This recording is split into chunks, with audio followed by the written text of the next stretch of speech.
Hello, hello. Hi, Carlos. Hello. How are you? Good, thank you. That's great. That's great. How do you like our my new background? This is not a virtual background, by the way. This is a real background. You're in your new office. Yeah.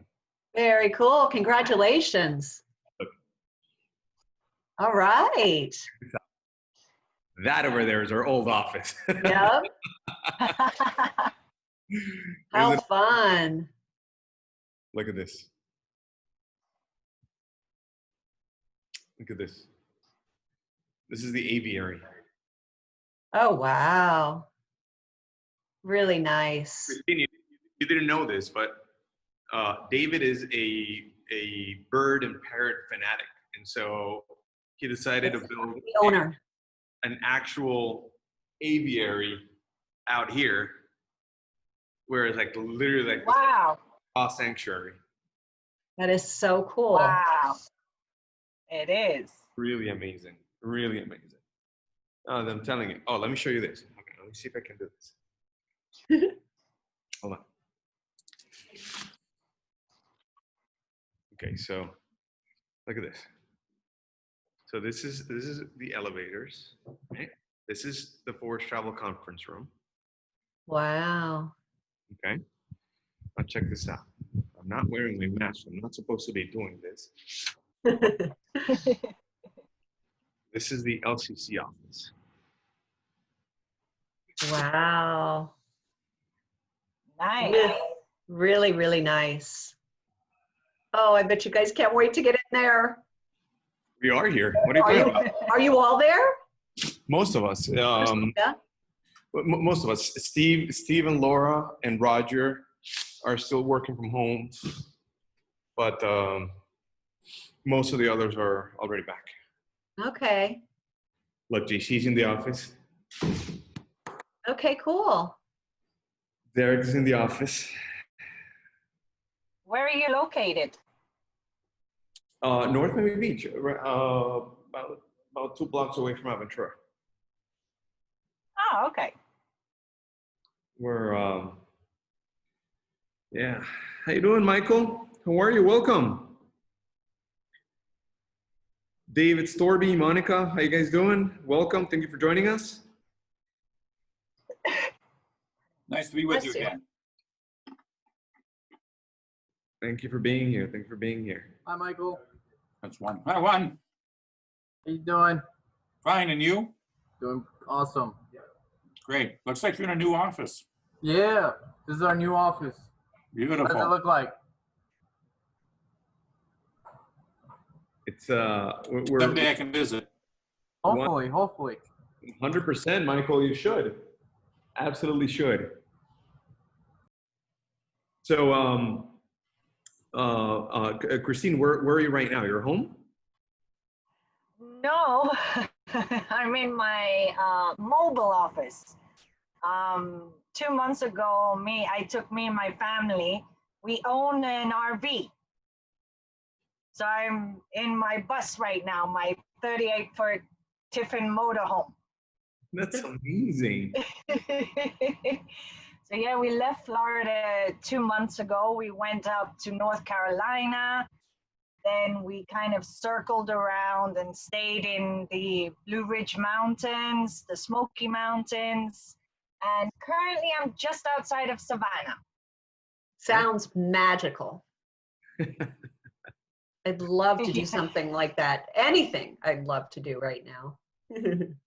Yeah, I absolutely love travel, and because these motorhomes, they come fully equipped with satellite, with hotspots and stuff like that. So we bought it about a year ago, and we used to go off on little camping trips. I have a 9-year-old son, and he absolutely loves it. He's big into NASCAR, so we do a lot of the infield camping at NASCAR.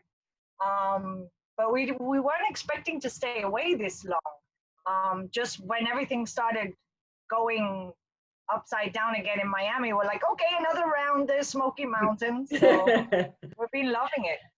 That's awesome. So my life now is sitting in the passenger seat, working, because I do a lot of Zoom meetings as well. And at night, it's s'mores by the campfire. That's great. So I'm getting to explore the United States more. I've done the rest of the world, so I want to explore all over the United States. That's great. So, That's amazing. That's yeah, amazing. a lot of fun. So Yeah. And we have Robert Dice here with us. How you doing, Robert? Thank you for joining us. Robert is one of our most I'm gonna say loyal attendees. He participates in almost all of our Zoom calls. I love that. Mhm. I love that. And there's Tom, also working. Tom's also working out of here. Laura working from home. How you doing, Laura? I haven't seen your face in all day.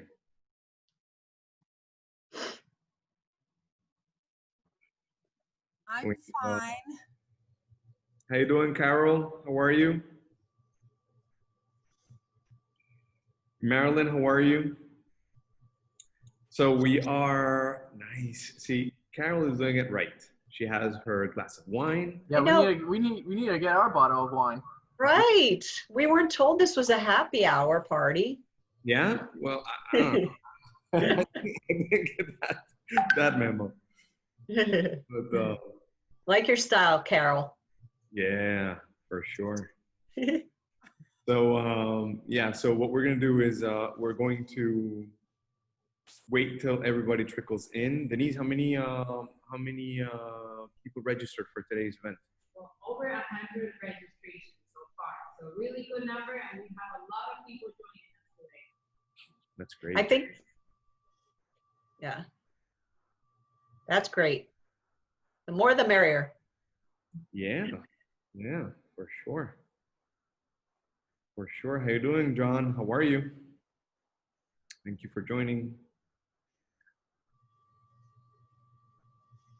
Thank you for joining. Okay, so today's going to be a little bit of a different, it's going to be a little different than what we've done in the past.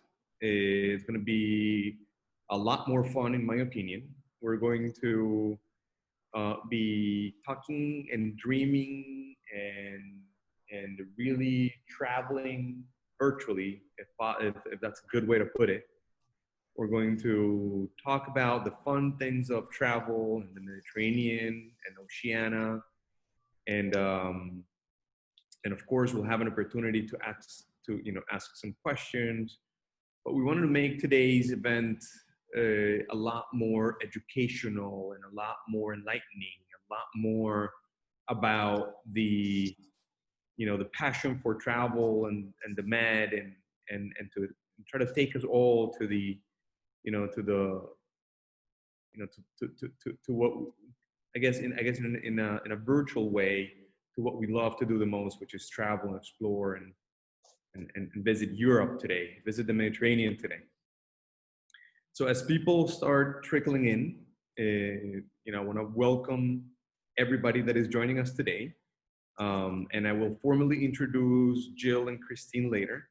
I will allow Christine to say her last name by herself, because that's a whole nother story. But we'll get there, and we'll see. And we are extremely happy to announce, like, in the past few Zoom calls that we've had, I've been kind of showing people, like, I've been having this virtual background of what our new office was going to be, and now we're actually in our new office. This is not a virtual background. This is an actual, like, in the actual conference room. So super happy to report we're finally in our new office, which is very interesting, right? I think we are probably the only travel related company that actually went through with their upgrades or whatever. We were very close to completion of our new building when this thing hit, and obviously we finished it off. We have a lot more space. The whole idea of us moving to this building was not only to get into a much nicer area, much nicer location, but also just kind of have more space so that we can continue to grow. We were doing extremely well as a business and growing very nicely. and we expect to continue to do so. And we are already seeing a very, very interesting trend. You know, I was actually, um, I can't really say much, but you know, we're about to get started. We're about to get started, hopefully, you know, kind of start getting our engines ready to go for, you know, kind of restart our growth and you know, get our company back to where it was. So we definitely very much appreciate the support and loyalty of all of our clients that have, you know, been patient with the industry, been patient with our cruise line partners, been patient with us, because it certainly has been a very, very, very challenging season, very challenging time. And we're certainly trying to do the best we can to try to, you know, make things as easiest as possible for all of our clients. So we very much appreciate all of our clients' loyalty and patience, because you know, without you guys, without you, our clients, and our cruise line partners, we wouldn't be where we are today. So we're very thankful. So let's see, itinerary for the day or schedule for today. It's 4:58. We expect to basically get started. Hello, Bruce. Hello, Ira. How are you? Welcome. Thank you for joining. Hello, Kathleen and Monica. So we expect to be getting started at around 5:03, 5:04. We're going to allow everybody to kind of join us and have enough time to join us. And then we'll start having some fun. So Bruce Rainey, how are you? Hi, thanks for having us today. My wife, Alvaro.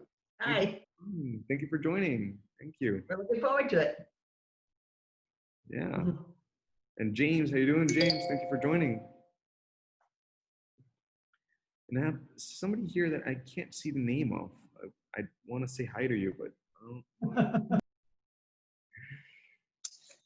There you go. Okay. So this is what we're gonna do. At around 5:03, Denise here, our lovely moderator and marketing manager here at Luxury Cruise Connections, is going to mute everybody, so that we can kind of get started. Maybe we can get started with some introductions. How about that? Yeah. All right. So first of all, once again, thank you all for joining. And I am Carlos Sedri. I'm the CEO of Luxury Cruise Connections. And today with us, I want to introduce our Luxury Cruise Connections team. I want to just say real quick, you will recognize any Luxury Cruise Connections team member because right next to our name, you'll see dash luxury. If you can read all, it would say Luxury Cruise Connections. And then we have Jill Hanlon and I'm going to try this. Christine Manencic. Yeah? Oh my God, awesome. And you know, their name says dash Oceania. And so that's because they are, you know, they represent Oceania, they work for Oceania Cruises.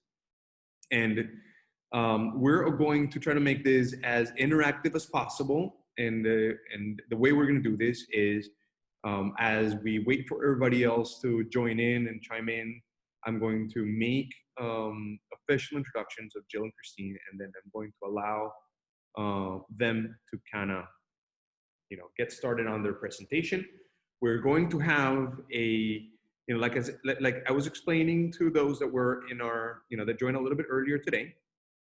The schedule for today is going to be a little bit different than what we've done in the past. So what we have done in the past has been a lot of Q&A about health and COVID and cancellations and all that. And what we wanted to do today is going to be a little bit more inspirational. It's going to be a little bit more educational. It's going to have a lot more content about the Med as a destination and about Oceania and the Mediterranean, especially for 2021, more on an educational, with an educational angle. We're going to kind of transport ourselves virtually to the Mediterranean for the next 20 to 30 minutes. And then, of course, I would imagine many of you are going to have a lot of questions. And so what we're going to do is we will allow at the end, toward approximately 5:35, approximately 5:40, we will then open it up for Q&A. In the meantime, as Jill and Christine start, talking about and going through their presentation, feel free to write questions on the chat box.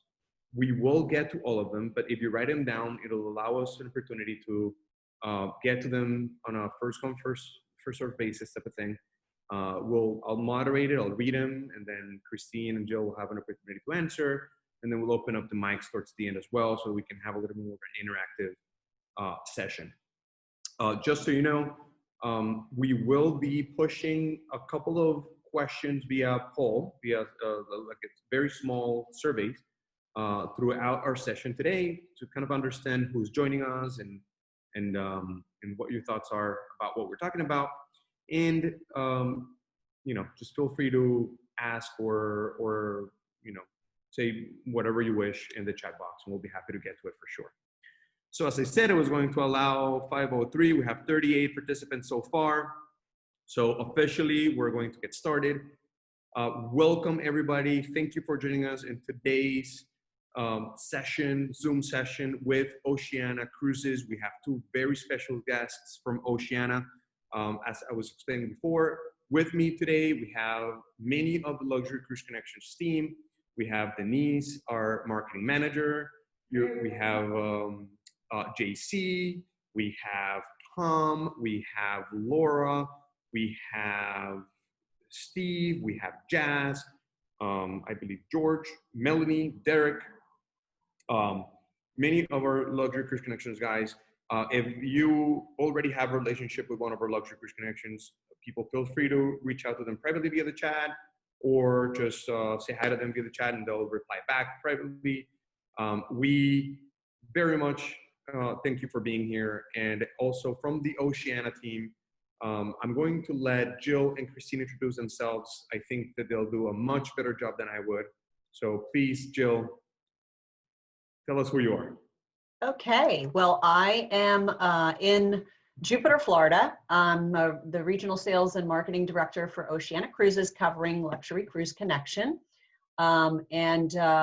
I'm enjoying a beautiful sunny day here. I have the luxury of having my little oasis condo that overlooks the ocean. So that's when I need a quick getaway, I look out there and I imagine our ships sailing by. It gives me really a good feeling because I know it's going to happen again. So yes, I'm really, really happy to be here, excited at the format for this, because I know I'm going to learn something, because every time I hear Christine, I learn something about a port or destination. So I'm really, really excited that she was able to find time to come on the call and to hear all about her favorite things, ports in the Med and all of that good stuff. So looking forward to it. And then I'll come back at the end and give you a little skinny on some of the exclusives that you can take advantage of through Luxury Cruise Connection when you're booking Oceania. So stay tuned for that for sure. Great, great. And we have Christine. Christine has a very complicated last name, so I'm going to try one. Christine Manjencic. No. It's Manjencic. Manjencic. So you have to divide it up. Manjen. It's a Serbian last name.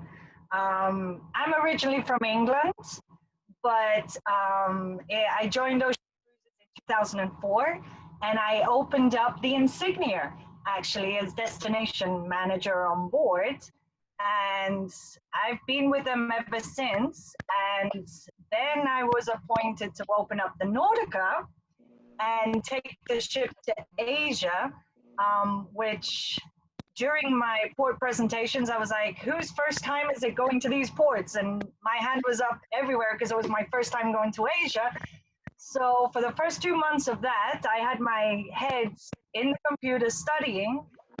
And unbeknownst to me, there was one other crew member who had his eye on me, and he couldn't quite get me, but he did about 2-3 months later, and that is where I met my husband. So I have an Oceania marriage, literally, and yes, we got married.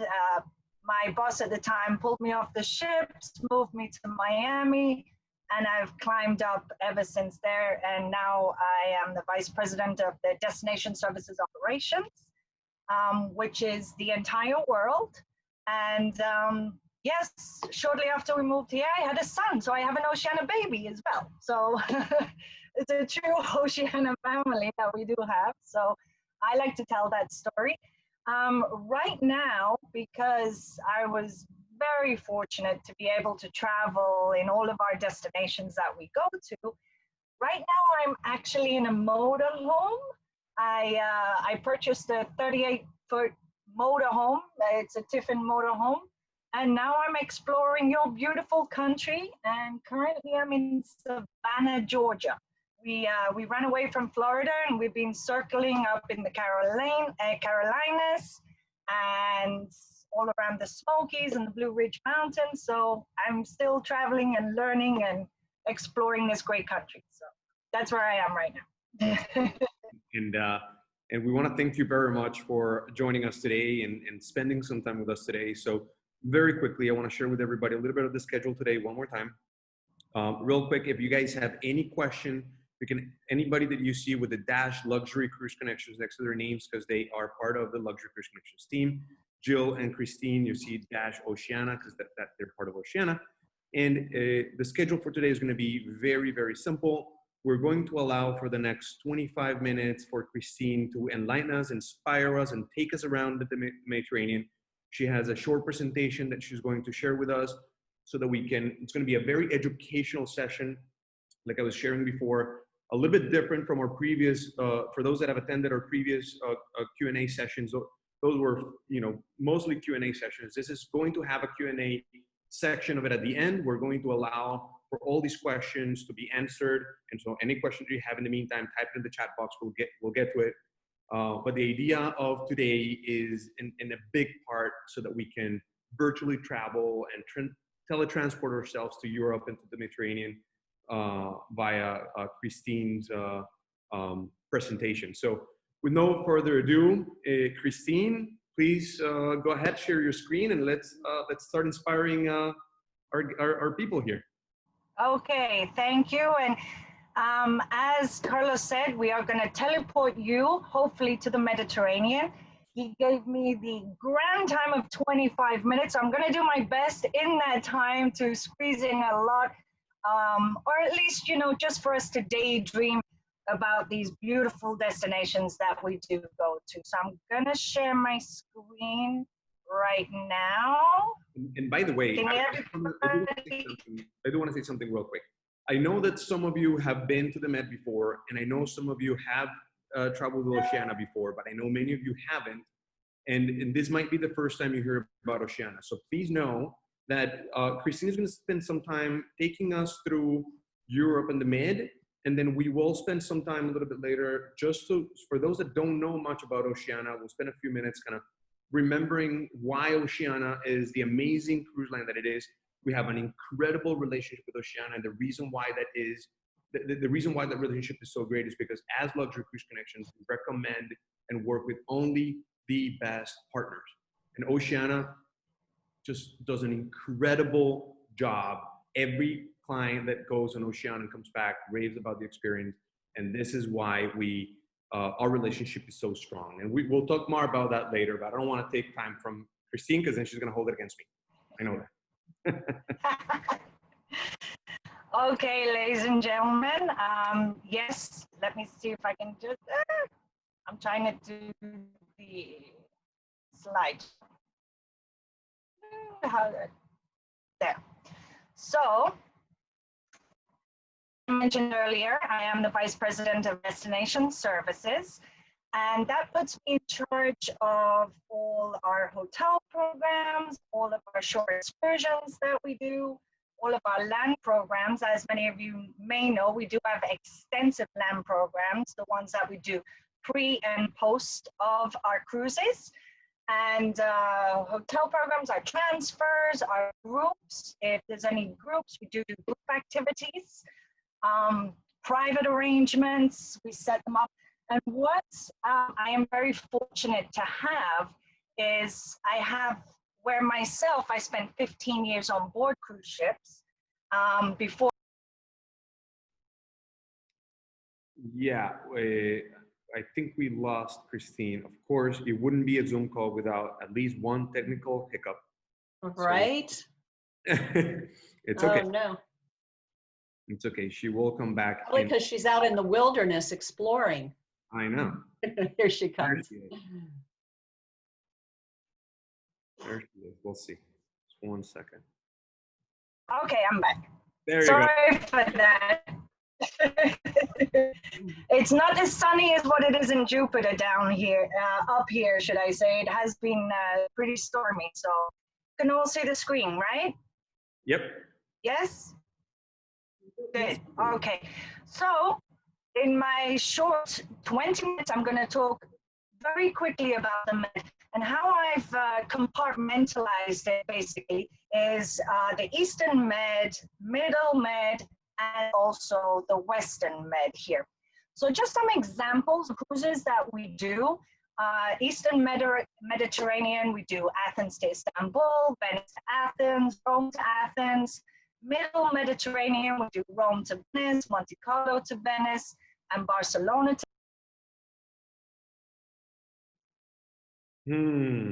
Okay. Okay. Sorry about that, guys. She should be back in a second. So Yep, just when it's getting good. yeah, just It's always Barcelona. Christine, we lost you there for a second, but you're back.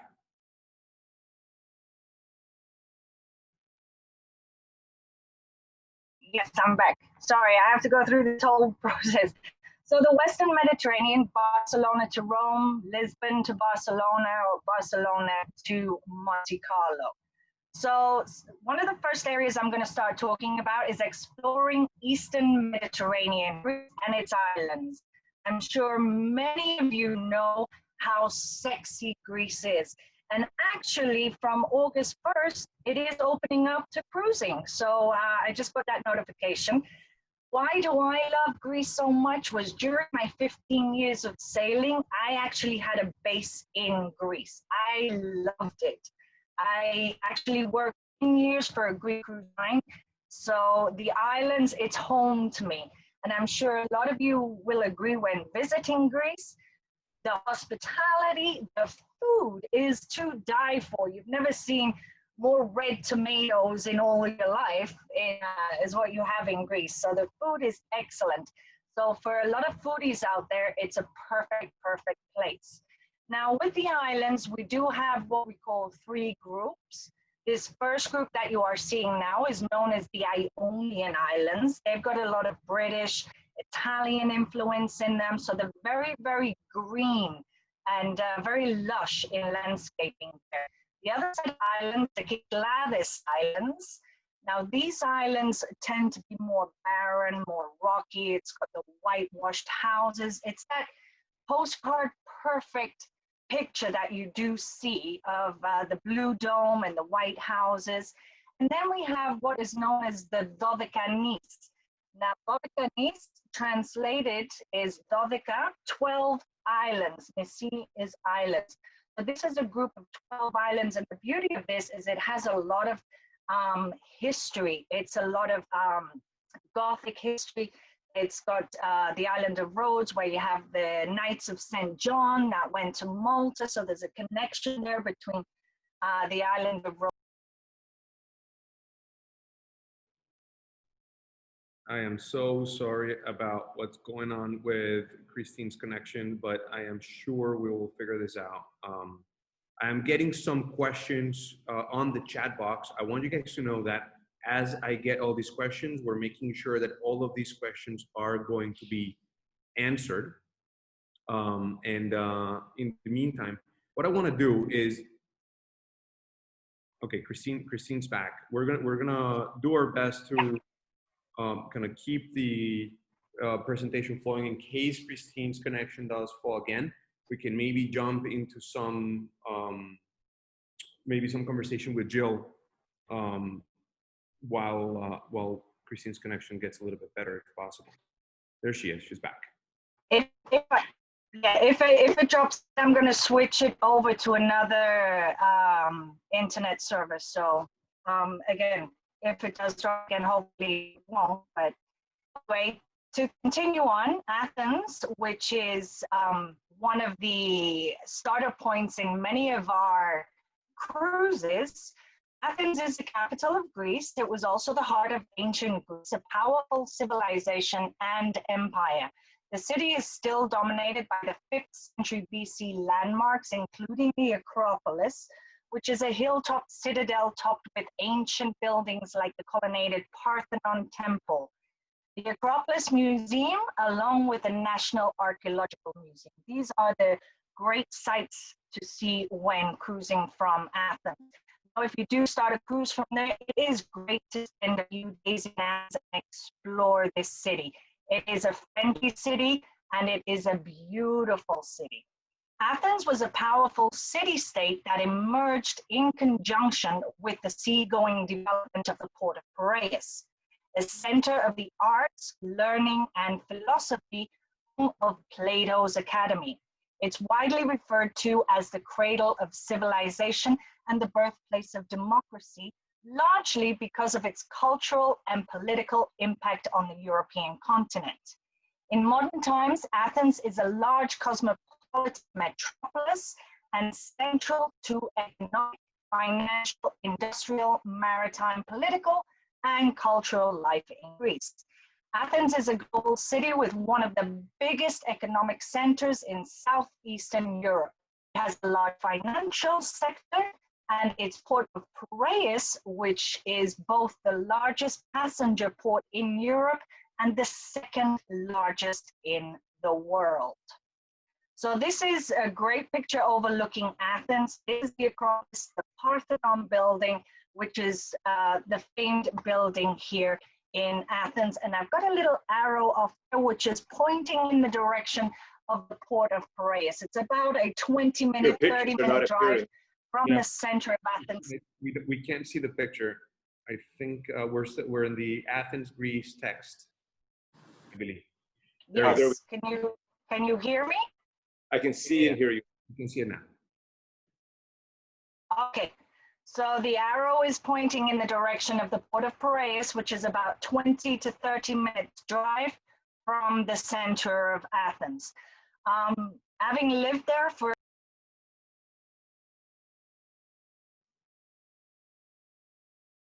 Okay. We're very, very sorry. We're hoping. Okay. Okay. There we go. She's back. Technical difficulties, people. I'm hope you guys just be patient with us. We'll figure it out. You know, there's type of the unexpected internet things we have to deal with.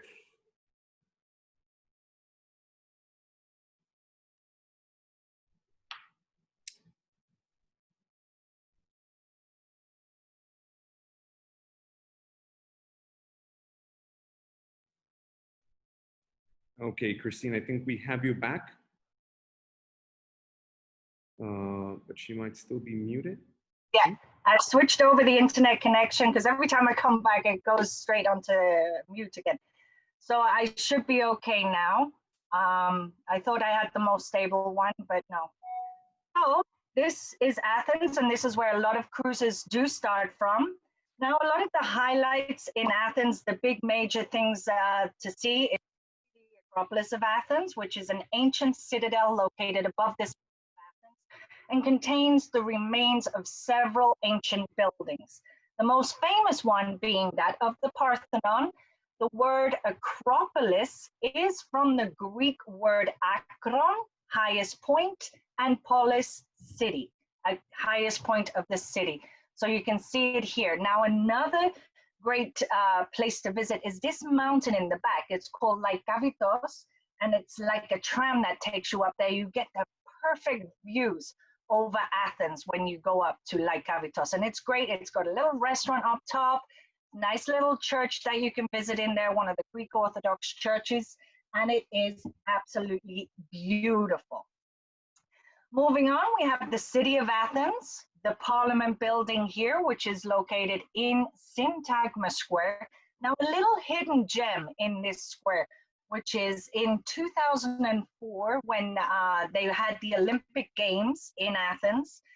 Just before that, they were installing a subway in the city of Athens. And like in everywhere in Greece, they came across some ruins of something as they were digging for it. So here in front of the Parliament building, they actually uncovered a whole like grave area. And when they did that, obviously archaeologists had to come into play, and they actually incorporated that whole area into the subway station in Syntagma Square. So it is absolutely beautiful. It's free of charge to go in there.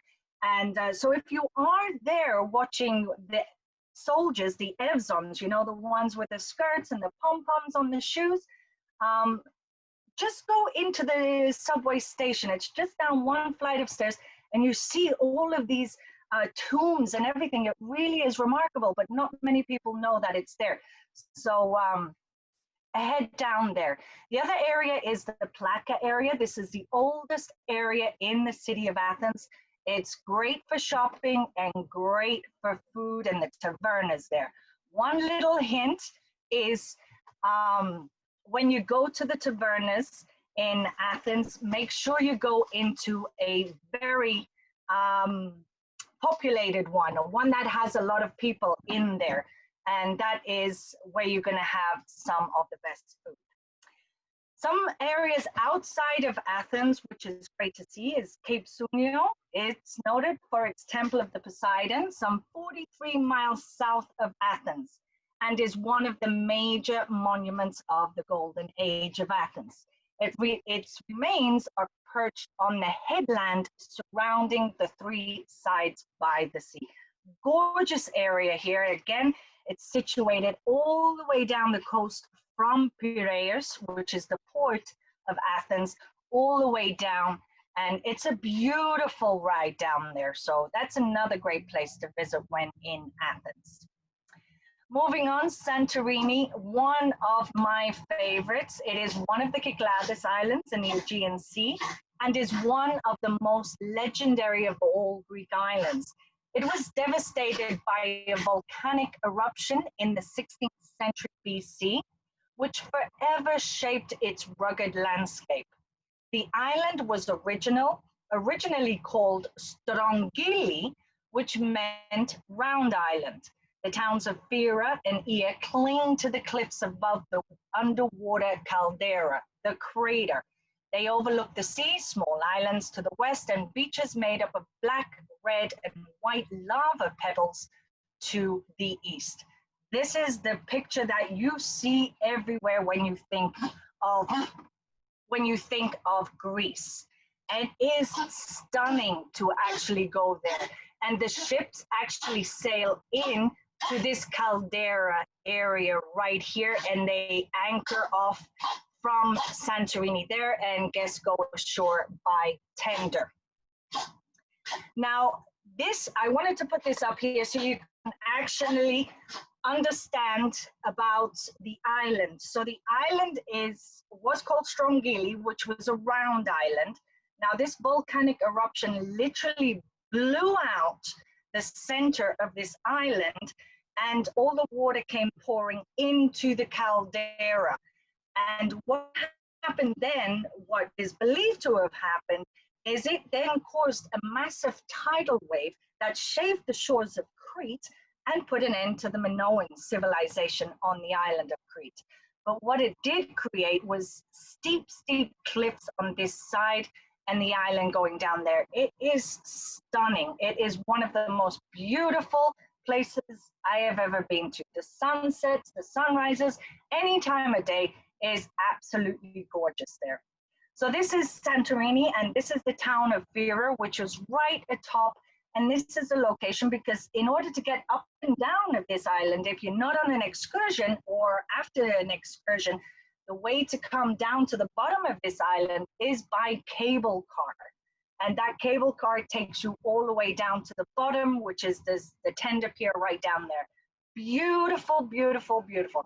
Now the whole town area, as you can see, it's pedestrian and it's made up of little cobblestones. So it can be a little bit tough to walk around, for example, but stunning. Now, one of my favorite things to do here is actually go and visit Akrotiri. Not many people know about it. It's kind of a smaller version of Pompeii in Italy, but I actually visited this place for the very, very first time years and years ago when it was still half buried. They still hadn't excavated it as much as what it is today, but it is stunning. I'm going to go quickly through this, but what it is, what you do see here is you do see two-story houses. When they excavated it, what happened is you had like beds pushed to the side, you had vases stored underneath the beds. So it was like the people of this city knew that the volcano was going to erupt and they fled. So there's a lot of mysteriousness about it as well. So that is Akrotiri. Beautiful, beautiful, beautiful. And it's been excavated since 1967 as well. So great place to visit there. Moving on to the middle Mediterranean, Monaco and Italy region. So we have Monte Carlo. In addition to being the setting for the iconic christening of one of the most luxurious ships afloat, which is our sister brand, the Region Explorer, also it was the setting for the insignia christening. That was one of my very first days on the job. Monte Carlo is the capital to the Principality of Monaco. The land itself was actually bought by the Genoese in 1309 by the Grimaldis, who remained the world's oldest ruling family. Monaco is famous for the Prince's Palace, the casino, which is Monte Carlo's most famous building, which was built in 1878. Monte Carlo is actually named after Charles III, who opened the very first casino here in Monte Carlo to save himself from bankruptcy, believe it or not. So I guess we all have to open up casinos now, right? So this is Monte Carlo, absolutely stunning. This is the pier that we do dock at here in Monte Carlo, and guests can literally walk around this beautiful marina, which is also the course for the Grand Prix, remember? And I believe it was on Insignia on my first year. We had to anchor off round here in Fontville, I believe it is, and because it was a couple of days before the Grand Prix, and all we heard was those race cars that flying everywhere, and we could only operate tours outside, and all the guests had to walk into Monte Carlo. But it's beautiful to walk around. As you're coming up here towards the casino, you've got Princess Grace's Memorial there, then you've got the Casino Square. Great thing to do is, what I love to do is just sit in Café du Paris, which is just on the side of the casino here. Pay something ridiculous like €14 for a coffee that's going to last you for work. And just people watch. You see all the Lamborghinis and the Rolls Royces coming up and going into the casino. It's beautiful just to people watch here. Now over here, you do have the Rock of Monaco. This is where the Principality is located. Now there is steps to go up. There's also an elevator that you can take up to the top of there. So that is also another great place. And it is close to the port as well, that you can do that on your own as well. But fantastic place, wonderful place here. There you see the Principality up here, and it has some of the most remarkable buildings up there, which I'll touch on a little bit later. But it has the Prince's Palace up there, the square, you've got the church, which also houses the tombs of Princess Grace and Prince Rainier in there as well. Another great tour that we do have from there that takes you out of the city, maybe. And what we find on Oceania is our guests keep coming back and coming back. So we in my department always have to look at creating new and exciting concepts to show you these destinations in a different light, which I'm going to touch on a little bit later when I get to the end of my quick Mediterranean cruise here from home. But a perfect combination of all, from the amazing Corniche of Nice to the historical town of Ez, to the glitz and the glamour of Monaco, the Princess Palace, to the grandeur of the cathedral housing the resting place of Prince Rainier and Grace Kelly, to the magnificent building of the Oceanographic Museum. This is one of my most stunning buildings in all of my travels, and also to the famous Monte Carlo Casino. This is the Oceanographic Museum, and when we sail into the port there, to see this building actually just built up from the rock is truly magnificent. You've got the casino there, and also the Cathedral of Monte Carlo with the tombs in there. Moving on to Italy, another great place I find is Amalfi, and Amalfi's origins are somewhat clouded. Now, one legend says that a general of Constantine's army named Amalfo settled here in 320. Another tale has it that Roman noblemen from the village of Melfi, fleeing after the fall of the empire, were first in these parts, shipwrecked in the 4th century on their way to Constantinople, Istanbul. Its geographical position was a good defense, and the distance from Constantinople made it increasing autonomy possible. Now, from the 9th to the 11th century, the seafaring Republic of Amalfi rivaled the great maritime powers of Genoa, Pisa, and Venice. Amalfi was the richest town in Italy, and at first glance, it is hard to imagine that a millennium ago, this resort destination was the seat of the Amalfi Maritime Republic. This is Amalfi. It is another tender port. We tender right into this first pier right here, and the town is right there. It's easy walking distance into town. Very small, lots of shops, lots of cafes, but beautiful. The architecture here is stunning. Now, another great place that we do go to from here is beautiful Positano. If you're anything like me and you love the movie Under the Tuscan Sun, this also features Positano. Absolutely stunning. It's one of the most beautiful tours along the famed Amalfi Coast, which is you travel by ferry, so you get to see the Amalfi Coast from that side. It's approximately 40 minutes, and it's free time in Positano. We give you a gelato, the typical Italian way there, so it is stunning. Moving on to Western Mediterranean, this is the fastest I've gone through the Mediterranean. In fact, it's a speed tour of the Mediterranean. Barcelona is one of the ports. Now, Barcelona, the cosmopolitan capital of Spain's Catalonian region, is known for its art and architecture. The fantastical Sagrada Familia Church and other modernist landmarks designed by Antoni Gaudi dot the city. Museo Picasso and Fundació Miró feature modern art by their namesakes. The City History Museum MUBA includes several Roman archaeological sites. Again, it is a starting off point for many of our cruises. Again, a perfect place to spend a couple of days exploring before the cruise. This is the beautiful Sagrada Familia. And just this past year, they did start to open it because it was under a lot of construction. So there's now tickets for inside visits here in the Sagrada Familia. Absolutely stunning.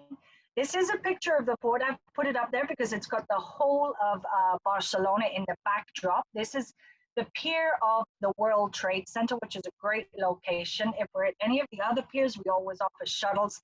And we take them to the plaza right here, which is the dropping off point, because you see all of this green area up here. That is the main avenue there in Barcelona.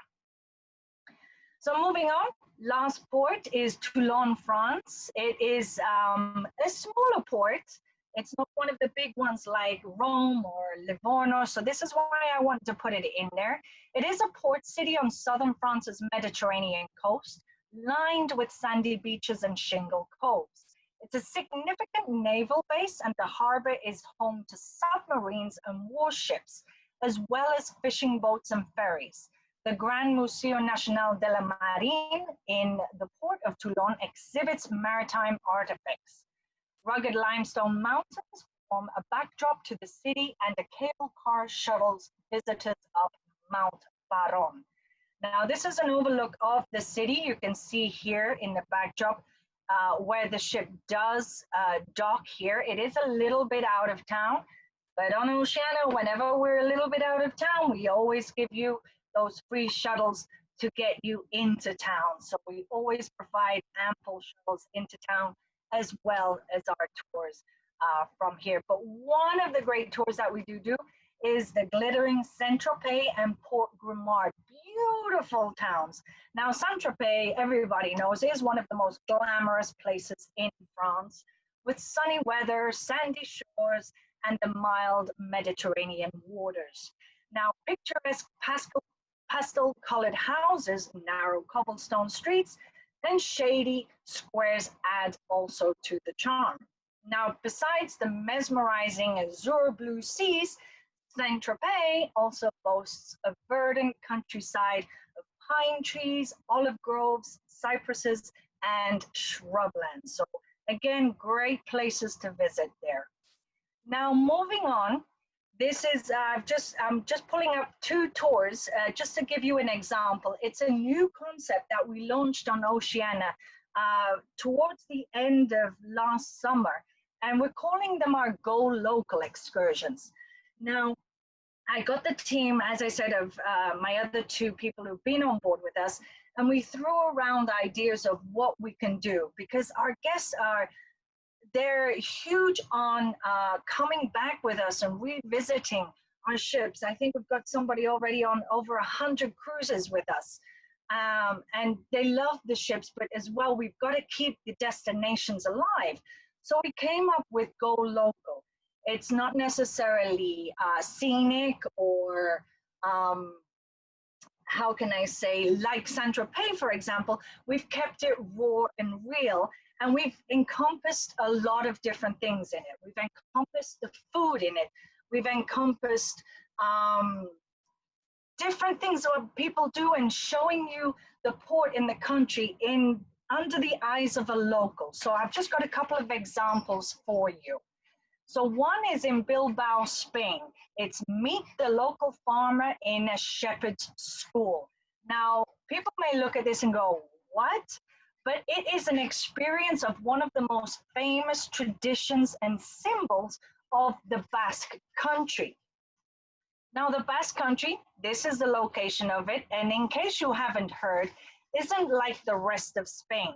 Proudly perched on the northern Atlantic coast near the border of France, the legendary region, locally known as Euskadi or País Vasco, has its own language, its own culinary traditions, and a distinctive geographic and cultural landscape, from fairy tale-like villages and modern architectural landmarks to world-class food and wine. So what do you do on this tour? You will have the rare opportunity to attend a shepherd school, where you will learn how to care for the native Laxta sheep and how to milk them most efficiently. It seems crazy, but our guests are loving it. These tours are small group tours. We like to keep them at around 20 passengers max. So it is actually a beautiful experience. Now, the Laxta sheep is native to the Basque country and cannot be found anywhere else in the world. You will also see firsthand the importance of Basque shepherd dogs, a highly intelligent, energetic breed with one of the world's oldest lineages. These working dogs are naturals at helping shepherds tend their flock. And also you will get to obviously taste the cheese and some wines and everything like that. Now, the last one I wanted to show you is one of my personal favorites. I sent the team out to actually inspect this tour just at the end of last year, and it's His Majesty the Truffle. This is out of the port of Civitavecchia, Italy. So if you've done the Rome thing before, a great option. Now, this is actually my team member. He's my VIP touring manager, and it's just a short drive outside of Civitavecchia. Never, ever, ever been done before with tourists. This is all the scouting team. And what happens is they take you out in the woods with these beautiful dogs that are trained to dig up the truffles. This is actually my operator in the entire Italy and my VIP manager here. So we discovered this and we thought, great, it's a perfect go local tour. And at the end of the tour, you do get to actually taste the truffles as well. So it's very exciting to do and to see, and especially be with the animals and learn a different trade there. So I hope I kept it within 25 minutes. Sorry I rushed through it, but thank you very much. And I hope it gave you a little bit of enthusiasm to travel again. Thank you. Wow, Christine, I'm impressed. But I gave it under 25 minutes. You did a very good job. Very good job. It's amazing. Very, very, very inspirational. I'm looking at all these pictures and going through your presentation, and I am truly inspired. And you know, Wonderful. I'm glad. Thank you. We forget, right? And we've been home and we've been stuck for so long that we kind of forget everything that we're missing out on, right? And life is going by and the world is going by, and I don't want to miss it anymore, right? I'm very much looking forward to my next trip. My trip though would involve a lot more food though. Have a look at some of the go local ones. We've got some really great ones. I mean, some of them you do have to cook yourself. We don't give it to you easy, but no, I'm telling you. I mean, for me, the Mediterranean food is my favorite food. All right, you take me to Italy, and that's all I want to do. I just want to go restaurant. My wife is a foodie, so like I don't have a choice, and I love it. So I'm not complaining about it. But yeah, this is one of the things that we try to do on the go local, put in a local experience, and also with the food, because we know our guests absolutely love food.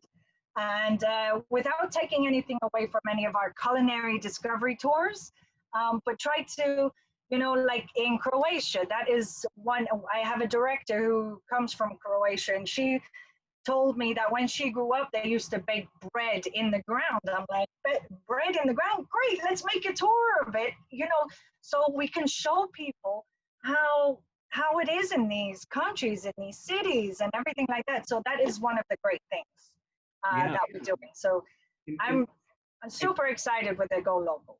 And I do want to say the following. Aside from the Go Local tours, maybe Christine, if you want to unshare your screen for now, so we can kind of all see our. Sure. How do I unshare it? I think you go to view options. It's just got. Just give up remote control, perhaps? No. I did that. Abort control. There you go. Okay, yeah. Perfect. So, all right. Yeah, we're gonna get to our Q&A session right away. What I was about to say is, you know, the one thing that I love about Oceania is, as many of you might know already, is their dedication to culinary, right? And so going back to my love for food, you know, what a better way to experience the Mediterranean on board an Oceania ship, where you know that they're going to be sourcing local ingredients, they're going to be like really taking culinary on board the ship to the destination. And even though you're like, even for those days that you're on the ship and you're dining on board the ship, you're really going to have that culinary taste of wherever you are at that point. Is that right?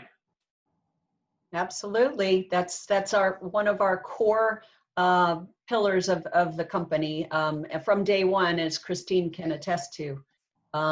It's been part of the core pillar for Oceania. We brought in very famous, world-renowned chef Jacques Pepin, and he has been with us also from the beginning. And so really created just the absolute finest cuisine at sea, rival many five-star restaurants on land, quite frankly. And it's no matter where you're dining. As you know, Carlos, all of our dining venues are included, so there's never an upcharge for that. So a lot of value there as well. Yeah, but you will not dine better, folks, off of Oceania. Promise. And pair that off with the Med. To me, that's the perfect trip. Yes. So what I want to do now is, I want us to get a little bit more into the question session. This is where we're going to start our question session. I have a few questions myself, not so that Jill can have an opportunity to share with us, a few things about Oceania and why Oceania and the main differentiating factors about Oceania. Because of course, as we decide on our next trip, and as we decide on the next trip to the Mediterranean specifically, I want to make sure you guys have the right information and have as much information so you can make an educated decision about how to visit the Med on your next trip. And so, starting with a very logical question, David Storby wants to know, when can we expect the next catalog to be out with the June 2022 cruises? Good question. I like that. So our next launch of new itineraries will be November, I forget the exact date, but early November. I don't know if Christine knows the exact date. But you will get advance notice to Carlos and your team so that you can get word out to everybody that's on this call. So very exciting, not too far off. So look out for November. Not too far off. Okay. And then Eugene is asking us why the company's holding off inventory, not booking October, November, and early December sailings on the Riviera. Say again, why are we not booking those dates? Why are we holding off inventory? So basically, why, I guess the ship's not full. Why are we not selling any more inventory on those sailings? Well, as we all know, there are a lot of unknowns out there right now. So it's, our focus is on getting back to a position of being able to sail again. That's first and foremost priority for us to be. We've implemented a healthy sail panel that is a panel of experts in the area of health and wellness and this virus, and trying to get to a place where we are ready. We are not going to set sail until we're absolutely 100% sure that it is the safest environment for you all to be in. And so that's the number one priority in our planning to get going again stages. Remember that October sailings are actually suspended at the moment. Yeah, they're suspended through October 31st, which that new extension actually happened just this week. So unfortunate, but necessary. We'll get there. It's just a matter of when. Let's talk about that very quickly. I definitely don't want to take the light away from the conversation about the Mediterranean and so forth, but I do want to point this out very quickly because obviously, I'm sure everybody's wondering. So CDC extended their no-sail order until September 30th. Most cruise lines had already suspended all their sailings until, starting October 1st. What we're seeing is most of the cruise lines, including, of course, the NCLH group, which includes Regent, Oceania, and NCL, have suspended the month of October. I think Jill can maybe confirm this, or not. But I guess no cruise line wants to just get out on the first day of the of the no-sail order being over, because there's still a lot of stuff they want to work out. But most importantly, definitely those initial sailings, those first itineraries, those first sailings are not going to be at a full capacity. They're going to be at much lower capacity, and getting back in the waters and getting back into operation is going to be a process, right? So hopefully November is going to be it. We're all rooting for that. And they'll have an opportunity to work with the CDC all the way till September. And then hopefully as cruise lines start getting into the water by October 1st, there's going to be a learning process, and just getting back in the water is going to be probably that Yeah, first. we have our health and wellness protocol information on our website, but that is going to be added to as we go and learn. But that will be updated too as we hear more from our Healthy Sail panel, which, by the way, is a collaboration between both NCLH and the Royal Caribbean Group. So, you know, our industry, we're working collaboratively to be sure that we do this right and correctly, and get you all back sailing again in a very, very healthy environment. And so let's talk about the Mediterranean specifically. Obviously, you know, we all know that Europe in general has some restrictions for Americans right now. As we plan our 2021 Mediterranean cruises or our vacations for 2021, what is to expect in terms of those restrictions? Can we talk a little bit about that? Again, you know, that's a question I can't answer. I would only be speculating, which I don't want to do. As we're practicing the social distancing and the mask wearing, I would assume that much of this will continue until we get more stabilized through the world. But I don't have a definitive answer for any of that. And so I meant more specifically the current restrictions that are in place for people traveling into Europe. And I guess what I'm trying to say is you know, we all know that there are restrictions today, and that should absolutely not stop anybody from planning their trips. And the reason why I say this is because the one thing that we should all know is Oceania will only sail if it is, number one, safe. Number two, obviously people can get there. Okay. Right. So what we are telling all of our clients to do is definitely plan. We do expect things to get better, right? We're not going to stay like this forever. Things will get better. And the 2021 Mediterranean cruise, I don't think there's anybody out there that could say it's not going to happen, right? So, you know, it's definitely, the expectation is most definitely that is happening. Oceania is working very, very hard to ensure that it does work, that it does happen. And most importantly, that we can safely and easily navigate through the restrictions, which are probably going to be lifted by then.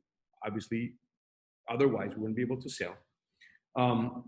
And Oceania, and maybe I know that what Christine could share right now might be relatively limited, but in terms of shore excursions, Christine, for the Med coming into 2021, is there anything that you can share with us in terms of what is going to be different? Like what can our clients expect in terms of a different experience as far as shore excursions coming into 2021 Mediterranean season? Well, I believe, again, like what Jill said, you can't give a definitive answer on that because we do have to see how things are. And there's many factors to it. You know, are we going to have a vaccine? Is it going to be all back to normal by then? If it is, great. Then everything is going to be out there. But again, there's things that we've, you know, done our due diligence on and looked at possible hazardous areas and things like that. But at the moment, it's a waiting game, I think, just to see how it all goes and how it turns out. One of our focuses, with or without the pandemic, is doing more smaller groups, for example. So another great thing that is actually happening, I believe it's the first week of August, is we are launching our shore excursions a year out. That's right. So yeah, we've getting all of that. So we're taking it where we used to be at 240 days, I believe. we've stepped that up to 365 days. So people will have a much sooner time to book, to look at the excursions and what is available in the ports of call as well.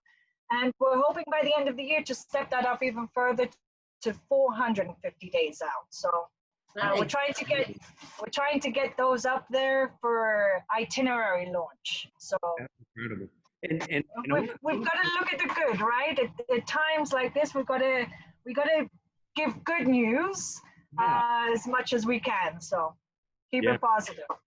Yeah, and you know, to even, you know, make everybody feel even, you know, safer about their decisions of planning toward the future.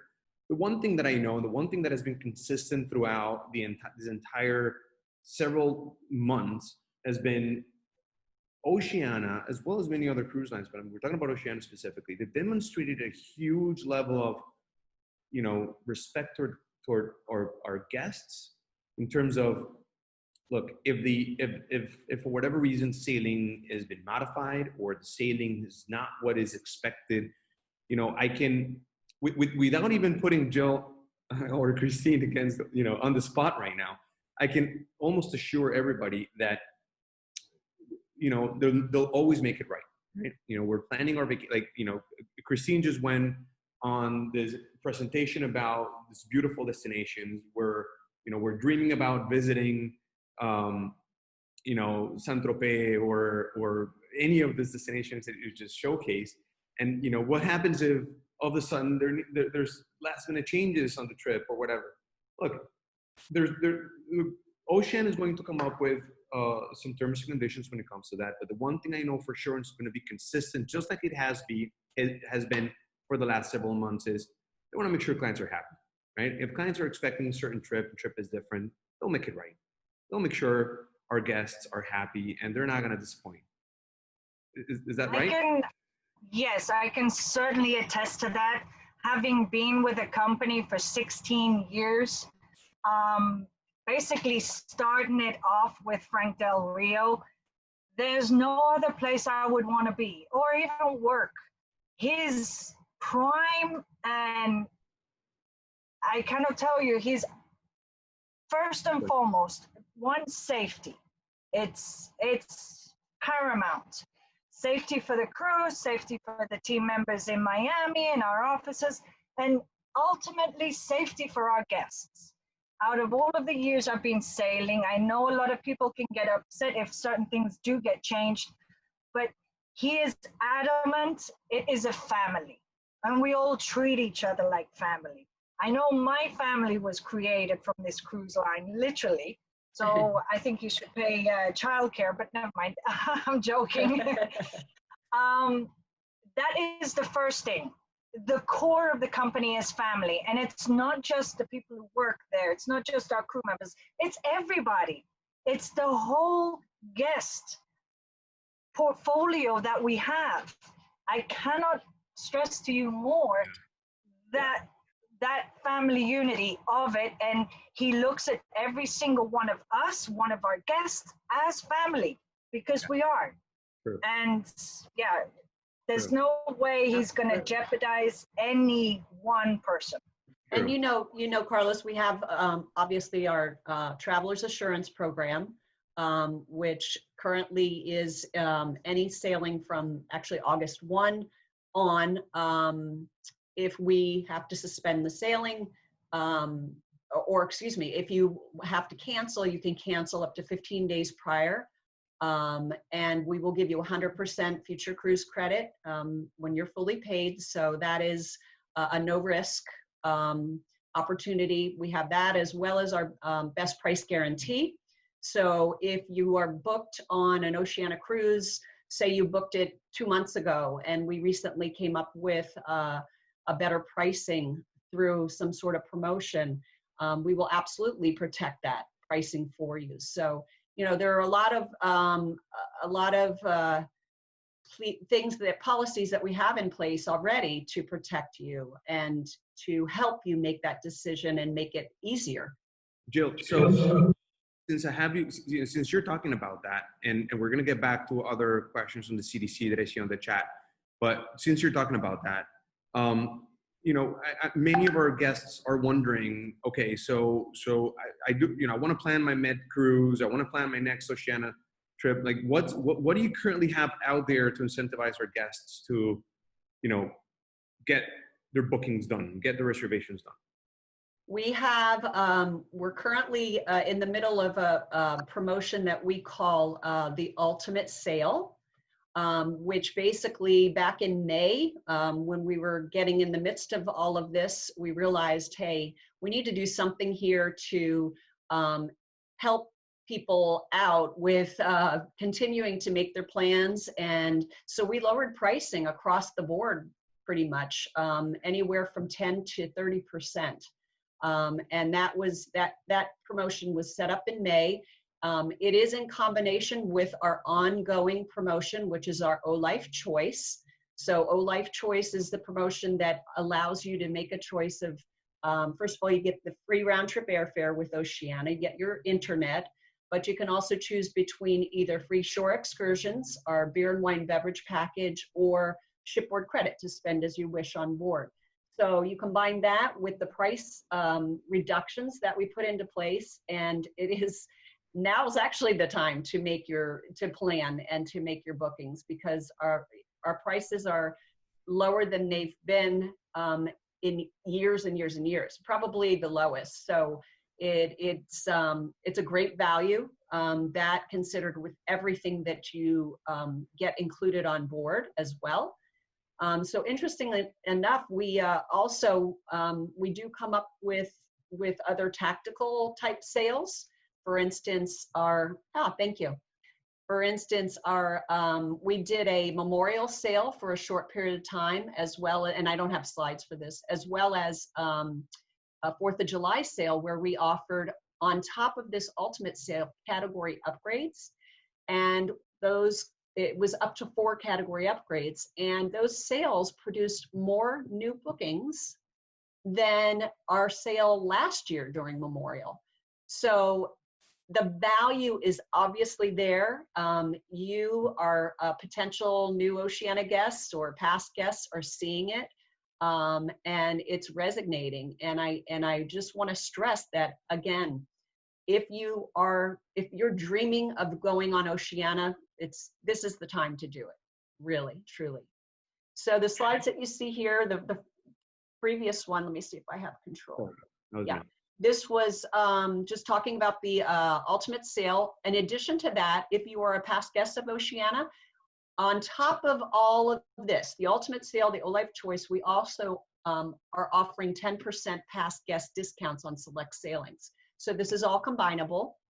And then because you're here participating in this live presentation, you can also take advantage of an additional $200 shipboard credit. Actually 3, right, Carlo? Yeah, because you're $300 shipboard credit if you book within 2 weeks with Luxury Cruise Connections. So again, that on top of the ultimate sale, on top of the O-Life Choice, I mean, it's clearly huge, huge value for you to book with Oceania now, really, if you have never tried us, or even if you have and you love us. It's and again, looking at, if you look into the future, our 2022 around the world sailing 180 days is almost full. Oh, wow. Yeah, so bookings are coming in, and you don't want to miss out by just kind of sitting and waiting. If there's destinations like Christine was talking about, Greece is one of my very favorite places in the world, and as she was going through that presentation, I put myself back there. Yeah. So if any of this inspired you, I really encourage you to take a look with your travel advisor at what we have out there and just get your booking in. It's not going to hurt to do that. No risk, especially because of the ability to turn that into an FCC at any point and cancel even 15 days prior, and also because of the fact that if any other price reduction comes about, it'll be granted. So there's really no reason why not to just do it. And then you had this other slide. You had this other slide on Frank Del Rio. talking about health and wellness and safety protocols. Do you want to talk a little bit about this, Jim? Well, I mean, it really goes to Christine's point. You know, Frank is passionate about our Oceania family, and that includes you, our guests, that includes our crew and staff, and that includes our all of us at headquarters. And nothing is more important to him than making sure, as you see there from this quote, to sustain profitability and long-term operations, cruising must be the safest option in the travel and leisure space, and providing cruisers with peace of mind is top of mind. And that's the goal. So and we're getting there with our healthy sail committee. From what I understand, we should have some more information from that committee come in August. So that's next month, probably late August. But as we have more information, we share it, and we will be sharing more and more. And Robert Dice has a very good comment that he posted in the chat. The CDC does have a survey out, encouraging passengers and cruise operators and everybody to comment on the future of cruising. The CDC wants to know what the sentiment is out there. For those avid cruisers and for those that are very much looking forward to cruising, please visit the CDC website, put in your comment. Most of what we've been experiencing here, and I don't work for the cruise line, so I can say this, but this mess between the CDC and the cruise lines seems to be nothing else but political, and it just seems to be a messy situation where the CDC has not been, again, this is not official from the cruise lines, this is me saying this, but it just seems like the CDC has not been paying enough attention to the cruise line industry. And finally, by sitting down with this new health committee created by NCLH and Gulf Caribbean, and by putting out the survey, they're starting to finally demonstrate some interest in getting cruising back online. And so encourage everybody to go to the website and participate. Carlos, And yeah. I have a guest, Chris Crilly, who has a question for Joe and Christine, if I may. And it's about the safety part of it too. Hi, Joe. She's asking, what is the percentage of passengers, if you know it, what is the percentage of passengers on a ship? In other words, to make it safe and easier for distancing, social distance. Will there be any changes in the amount of guests that will be allowed on the ship and other things like that? Well, there is talk of that, but again, there's nothing definitive at this point. But certainly that has been some of the talk track in the industry. So I would assume that we're going to implement something similar, but I can't say. It's again, I would just be speculating at this point, but I can tell you that is part of talk track throughout the industry. Yeah, and one short question from Bruce. He's asking, aside, virus aside, is Istanbul politically open? I don't know. I mean, politically open. Huh? I know it's had a few issues just in the last couple of weeks. But from what I know, yes, we had it planned in our itineraries. We had started to plan to go back. That's great, because Istanbul and Turkey had been off the map from the cruise lines for a long time. I know, and Yeah. they are fabulous destinations as well. Oh my God, I can only wait. Quick question about the final payments. Would Oceania extend the final payment date on any and all 2020 cruises until after the CDC gives its go ahead? What do we have to say about that, Jill or Christine? Well, we have been extending final payments as we go, as we see needed. So I would imagine if there are more delays, more suspensions, we will continue to look at that. Okay. And Gerald asking about masks. Will masks be required? I'll answer that, Jill, if you don't mind. I think that on behalf of all the cruise lines, You know, again, Jill might not be able to say this, but I can. They just can't not say, right? And the reason why they cannot say this is because they are working closely with the CDC, and until they have something in writing that is signed, definitive, and published, they cannot say, right? But I think the general consensus is they will make the trip as comfortable as possible. And if at the time of cruising, there are CDC regulations that require people on land, for example, to be wearing a mask inside a restaurant, then most likely that'll happen the same way on board the ship, right? I think that's the best answer you can have for that. Whatever the CDC is recommending for all of us in land, it's most likely what we'll experience aboard the ship. Is that a fair answer to that? Yeah, I think that's a fair answer. Janet just asked, on the Oceania website, it says to provide even more space for responsible social distancing, Oceania cruises reduce shipboard guest capacity. Is this true or just something they're thinking about? So go ahead, Jill. Yeah, that's part of, you know, when you go online, you can find our protocols, and that's part of that list of items that we're talking about and that we are more than likely going to implement, just like the new air filtration systems. So you can take a look at the whole list. Again, it's not finalized by any means or, you know, set in stone by any means, but at least it gives you an idea of a starting place. And Stanislav, thank you for joining us, by the way. Hello, how you doing, my friend? I know you wanted to ask a question. If you want to go ahead and mute yourself. Okay, can I talk? Can you hear me? Yes. Okay, perfect. Thank you very much. Just question is basically, I want to ask if Oceania plans something to create a list, because I have a cruise in November in Sirena, November 9th, I believe, from Israel to Istanbul. I hope I can go. So if not, it's fine. But let's say you can be able to open something like in Caribbean. Why Oceania don't create kind of list, like let's say cruises I would like to substitute? Cruise would be canceled in November, but I would agree to move my sailing in November to other cruise ship, like other destination, literally. So first of all, for you, it'd be much easier. You could like really kind of see how many people want to go on that cruise and that cruise and that destination. At least like, let's say I could choose like in November, like 2 extra cruises I would like to substitute in the case, let's say political kind of situation, Istanbul or something like wrong with Israel. So I don't know, because it's difficult, like at least I would have an idea that, okay, maybe I can go there on there, I can plan something.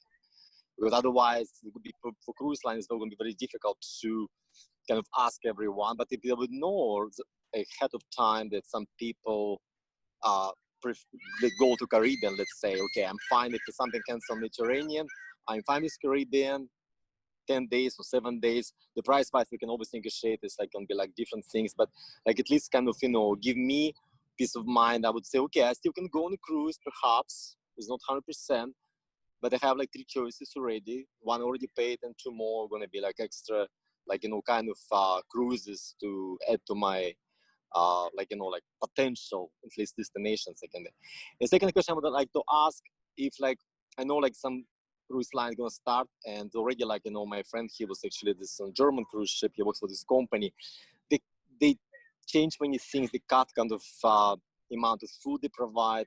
I hope Oceania probably gonna be like, you know, they used to be the same way, I hope, because really a lot of food in there. I don't want to like any kind of changes would happen like after, I mean, the variety of food, the quality of food, not like way they're gonna provide this food service wise, but I really hope it's gonna be the same.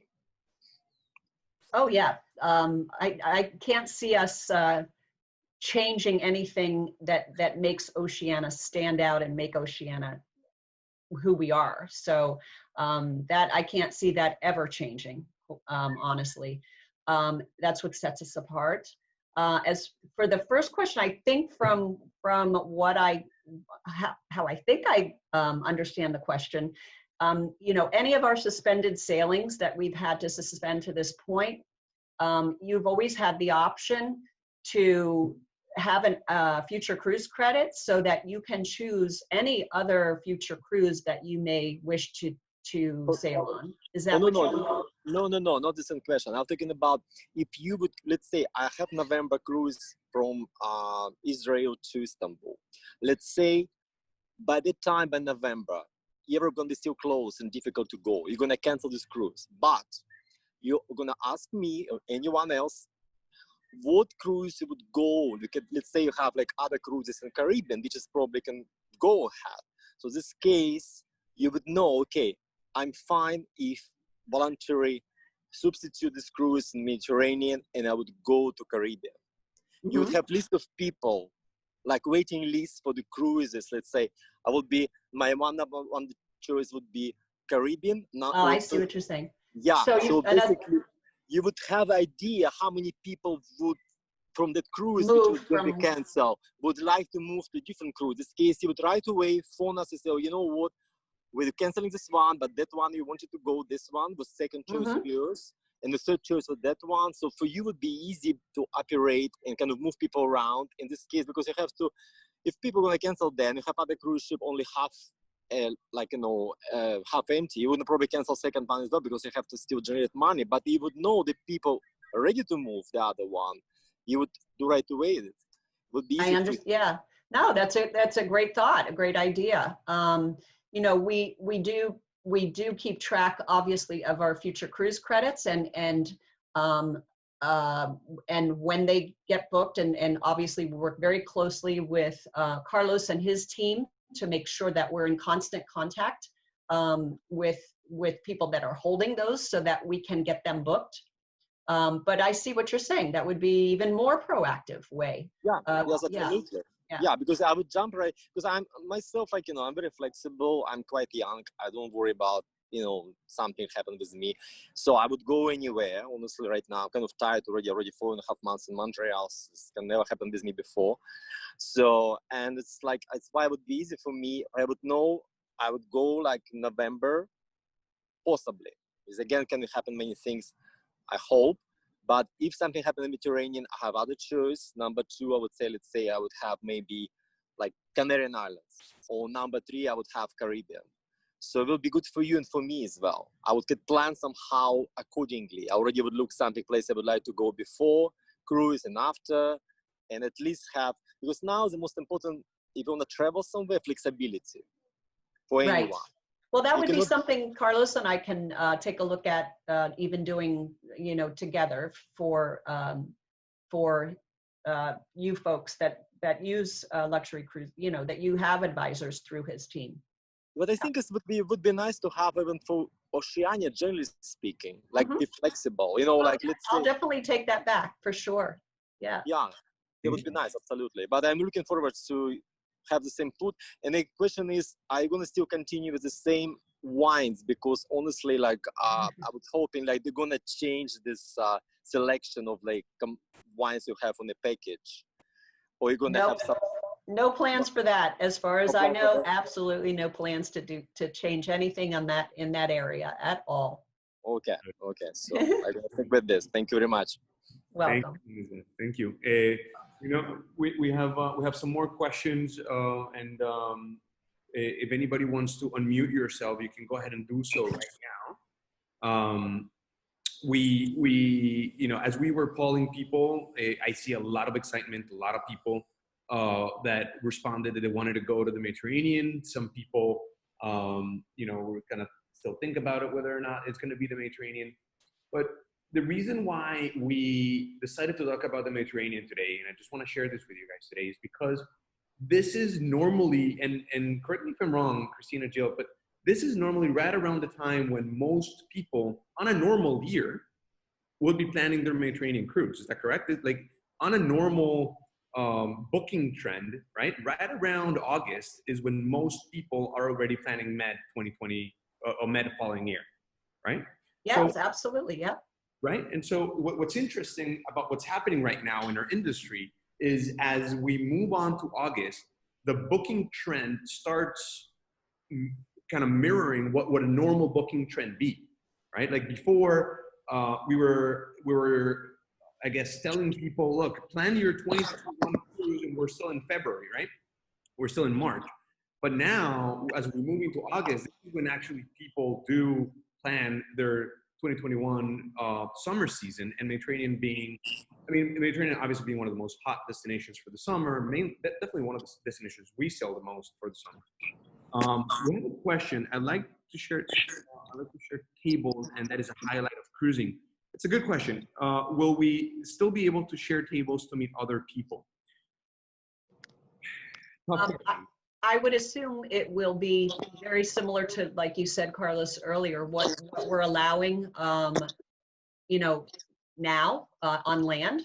So, of course, the social distancing, but yet, being able to come into a restaurant and sit down together as a couple and with our friends, but maintaining the distance. So I would assume that it will be similar to what we've got in place here on land today. And then people will have the choice to say, I'm okay sharing the table, or I just want to Right. people that I'm traveling with. And so if anybody says I'm okay with sharing a table, then they'll probably pair those people up with other people that are okay sharing a table. Sure. Right? So it's a really good question. I think that Oceania, as we're learning, Oceania is very proactive about, about their with their shore excursions. And what I think this is going to do, which is, real good, is it's going to allow us to really start dreaming and start kind of envisioning what that vacation is going to be like. Because, the worst thing that we have right now is uncertainty. And I think that the more that we can understand what our vacation is going to be like, the more certainty we're going to have.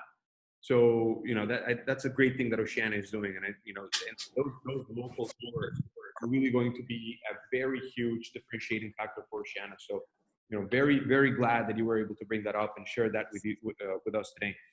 Yeah, I want to do the sheep farm. That looks like a blast. Jill, somebody's asking me a question privately here. Maybe I can ask this question on his behalf and you can answer. Is there any reason why anybody would book directly with Oceania as opposed with Luxury Cruise Connections?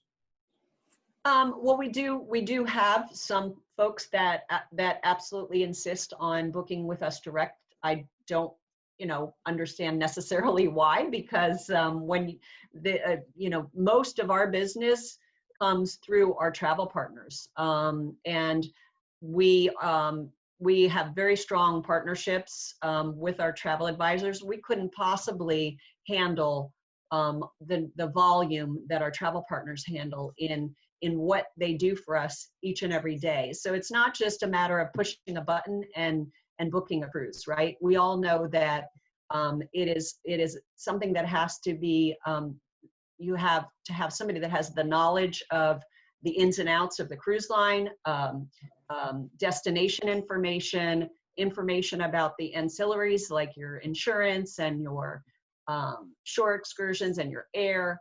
So it's a complicated process that we rely heavily on our travel advisors to handle for us. And with that, we also provide really good incentives because we want that partnership to stay intact and we need that partnership. So it's more advantageous for you to find a great travel advisor and stick with them, an advisor that's under a company like Luxury Cruise Connections, because they have these, look at what you're doing right now. This isn't happening. You wouldn't get this opportunity if you didn't have this agency putting it together for you. I didn't put this together, right? Your agency put this together for you. So there are many opportunities and many advantages of using one of our partners, our travel advisor partners. Just the sale that we put together with the extra $300 shipboard credit, you wouldn't get that booking direct with us. So I would say the advantage skews way more on the other side, which is booking with one of our travel partners. Thank you for that endorsement, Jill. Thank you very much. It's the truth. And on that, with that same token, we appreciate this relationship so much because of such great care that just what you do for us and what you do for our guests is really above and beyond. And you know, as a service-oriented company, and because that's really at the core of our business, is service and making our clients happy.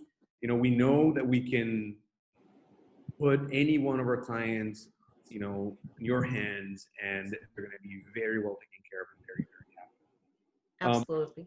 One of our guests is asking, I have a booked cruise, just booked it 2 weeks ago for June 2021. Can I use the $300 on that cruise? Good question. Well, first of all, I would have had to been booked through you. Right. Right. And yeah, if it wasn't booked too long ago, if it was only within the week, I can extend it. You would just. And if it wasn't booked with us, then we can put our credentials in it. And I don't see your name. It's Oceania. I don't know if you can give us your name so that we can reach out to you and work that out, if that's okay. Exactly. And phone number, please. If you can write down your email address, and you know what I'm going to do. I'm going to ask JC here in our chat to contact you directly, so you can give him your contact information. We'll reach out to you directly. I want to open up the mics for any additional questions. I know that Christine is about to get that bonfire on and shoot. So before she gets that bonfire on, let's make sure we ask her additional questions. So anybody else that wants to kind of unmute yourself, and hello, can you hear me? we can. Yes. Yes, I'm a single traveler. So with it, I'm a huge cruiser. I booked Crystal for 83 already. So round the world cruise. As a single travel, this all worries me, because if you know you're wearing a mask and you have to be distanced, you're not going to meet anybody. It's going to be a very lonely experience. So I'm better off on a tour group with 12 people on it with talc than with you guys, because before, you know, cruising was a great single experience. Well, I don't think we're going to do away with anything that we're doing now that would involve meeting people. It will just probably just like the dining room, you know, one of the worst cruise lines is actually Windstar for that. They just put you on a table by yourself. They never group you up, but you want to be grouped up with other people if you travel singly. Sure. Absolutely. And as Carlos alluded to, I would imagine that we will, you know, those that are asking to dine with someone else that's on a single basis, as we've done in the past, we're very good about kind of introducing people together for dining purposes. So if you are both open to it, I don't see that we wouldn't do something like that going into the future. So I wouldn't put that as a fear. Okay. Fiona? Yeah, I would, yes, yeah. I wouldn't put that as a fear. It's not going to change that drastically to the point where you're going to feel isolated. Absolutely not. Okay. That's good. That's a really good question, Fiona. Thank you for saying that. And since you're a single cruiser, you should know that every so often, well, okay, here's something that I do want to talk about. So aside from that. Yes, single supplements, we hate them. Exactly. So Oceania will come out with single supplement offers every so often, and whenever we have them, we'll share. Also, I do want to point out something that we almost forgot. Right now, we have value fairs that are until what date are value fairs on? They are through, let's see, the 24th through, I think it's for like a week. So it might be coming to a close here in the next day. So just in case, there's a list about 10 or 15 sailings that are, the pricing cannot be published. But we can absolutely work with you on a one-on-one basis and give those prices to you over the phone. So if anybody's interested, there's a very, very special, strong what Oceania calls a secret promotion, covert promotion, where you won't see this pricing published anywhere, but over the phone, we can certainly share that with you. They're very, very strong pricing. And that is single supplements and stuff. We can get, I'll get, Carlos, I have the updated single supplement list of sailings, so I will get that to you so you can get that. Because if it's, if you do single supplements, that encourages singles to go on those cruises. Yeah, absolutely. We will normally see a lot of single supplement promotions coming out closer to sale day, right?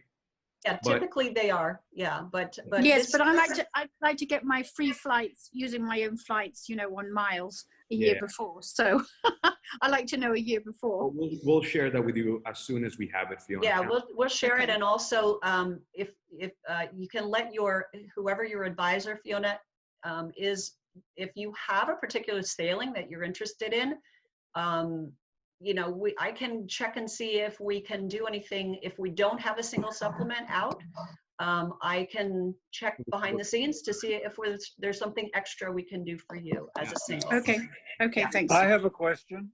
Yeah. One second. So Fiona, I know that Jazz from our office is reaching out to you privately. He'll check on that for you, and count on Jill working out a deal for us for you. Single supplement. I have a question. Yes, go ahead. We're scheduled to leave Miami on the 23rd of November. Is it possible to perhaps change that cruise with the deposit and everything? If you don't think it's going to, November would be not necessarily a sailing time. There's two ways you can go at this, and that's Mike, right, talking? Yes, that's right. Hi, Mike. One way is, of course, if we're not going to be able to sail in November, we would know, at least a month out. And at that point, if we have to suspend the sailing, you would have two options at that point. You would either be able to get your fully paid amount back in a refund, or you would be able to take a future cruise credit. If you want to switch to another sailing now, we can look at moving that deposit to a future cruise, and see if we can use that as whatever you've put on the booking, use that as a future cruise credit on the new cruise. Now, there were certain incentives to sign up for that cruise, one of which was a stateroom upgrade. Will that follow in a future cruise if it's canceled? Not necessarily. So any kind of specifics, like upgrade sale that's specific to a particular cruise currently, it doesn't necessarily carry over to a future cruise. I see. Okay, thank you. So in about a month before the sailing, then we should have some indication, and we'll be able to redo registrations and so forth then. Yeah, I would just sit tight and hope and pray that we're going to be able to sail in November, but you're not going to lose anything, I guess is my what I'm trying to say. If we unfortunately would have to suspend that sailing, you're not going to lose out. So it doesn't, you're not in a risk position at all. What I like yes, go ahead. Most of our clients, Mike, and it applies to this, to this sailing, is if you haven't made final payment, and it seems like you haven't, I think that the best deal out there for anybody when it comes to cruises is make your final payment, so that in case that it does cancel, you can take advantage of the 125% future cruise credit. Otherwise, you won't be able to take advantage of that. And it's a great 25%. Like, where else can you make 25% so easily, right? Most importantly, you can use that for to upgrade to a larger suite, or whatever, just to enhance the experience itself, right? So if you really want to go and you just don't know whether or not they're going to cancel or not, just that's the best, I think, the best incentive out there. Do you agree? I do. Thanks a lot for the information. Thank you. Excellent. I left my contact information in the chat. So if anybody has any questions, just so you know, I know many of you have direct relationships with many of our advisors here at Luxury Cruise Connections. I know that many of you have might have been reached out by one of our advisors during the presentation. But if you don't have a direct contact at Luxury Cruise Connections, feel free to call anybody that you get on the phone at our company. It's going to be amazing. And also, my contact information is there. If you have any questions or you want me to pair you up with anybody, email me, let me know. I'll be happy to pair you up with somebody, because we very much look forward to taking care of your next cruises or your next travel. We as a company are extremely detail oriented, very service oriented. We're here to help. Even if you didn't book with us, even if you've never done business with us and you have a question, feel free to ask. We'll be happy to answer. Our mission statement is to help people plan vacations. We love to be the agency of record. We love to be the agency that is helping you do that. But even if we're not, we're happy to help. Just reach out and just pick her brains, because that we love that. Just pick her brains. And Christine is she's a very busy lady, as you guys can possibly imagine. But she's very both Jill, Christine, and the entire Oceania team, they're always available to us. So if there's any question that we didn't answer throughout this presentation, anything that you remember later that you would have asked, send us an email. We'll make sure we relay the question over to them and get the most accurate answer possible. Denise put our toll-free number there too, just in case you have any more questions. And we do want to be very respectful of everybody's time. So we do want to open it up for any final questions, just in case anybody else has any more questions. You can raise your hand, unmute yourself, type it in the chat. And that's okay, because we've definitely gone way past the hour. So actually, Carlos, I think I have one more guest who has a question. Yeah, shoot. This is from James. Hi, James. Let me just read what he wrote, okay? You don't wear a mask when you're eating. How the hell can you eat? She brings up a good point, but masks are going to be so important in anything we do. I mean, just look at the U.S. We joke we were in masks. We wouldn't be in this. If we were wearing masks, we wouldn't be in the situation we're in right now. So I guess the answer is it will depend what the CDC requests for the cruise lines, right? Regarding masks? I would say that would be where we would go for our guidance. Absolutely. Yeah, and when it comes to the CDC, they really only have jurisdiction for departures out of the U.S. But even though all these major cruise lines are not really U.S.-based companies, their main target market is the U.S. And so they're going to go by those CDC regulations and by those CDC recommendations, because at the end of the day, it is U.S. guests going on board those ships mainly. And we do expect to see a lot of similarities. We certainly hope things to get back to normal. We certainly hope vaccines come out, treatments come out. We've been talking about this internally a lot lately. We think that we're going to start hearing a lot of very positive news coming our way. Very much looking forward to it. And you might not have seen it, and this might be important for you to post. David is asking about what is the website for that survey. Okay. Good question. I will look for that in just a second. I'm going to post it for sure. But anyway, I'll, you know what, David, I think we're going to have to get back to you on that one. We'll email it to you if that's okay. Yeah? Because I don't have it handy. It's going to take me a second to find it. But yeah, so if there's no more questions out there, I really want to thank everybody for joining us.